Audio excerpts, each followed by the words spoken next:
Hi guys, good morning. Welcome to our YouTube channel. So, today is my niece's birthday and I'm going to help my sister to prepare the food. Kasi meron siyang mga bisita na classmate niya, I think teacher, ganyan. So, dapat maghanda na lang siya sa school. Magpapakain na lang siya. Kasi hindi natuloy. Kasi walang pasok ngayon. So, magpiprepare na lang kami ng food sa bahay niya. Tapos nag-invite na lang siya ng classmate niya. So, kape tayo.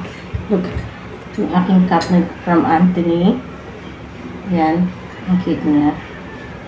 Meron siyang message dito, pero hindi ko lang mabasahin. Ito po guys. Busy ako ngayon kasi nga magluluto kami.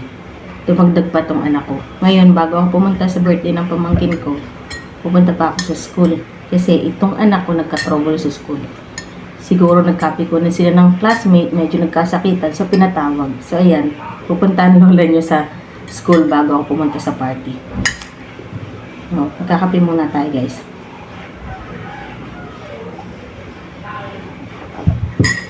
See you later. So, ito nga pala yung mga food na prepare namin.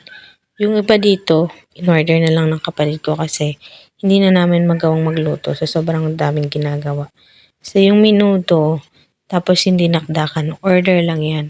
Pero yung ibang food like yung chicken and lumpiang Shanghai, tapos yung spaghetti, niluto ng kapatid ko yan. So, ayun lang guys, yun lang yung ganap sa birthday ng aking pamangkin. Hindi na ako nakapag-video masyado kasi may inasikaso nga ako sa school ng aking anak. Hindi rin ako masyadong nakatulong sa kanila sa pagluluto. So, nagtulong na lang ako sa paghahanda ng pagkain at saka pag-serve sa mga bisita. So, yun na lang yung nagawa ko kasi medyo busy ako nung birthday niya. So, yun lang guys. Maraming salamat. Thank you for watching.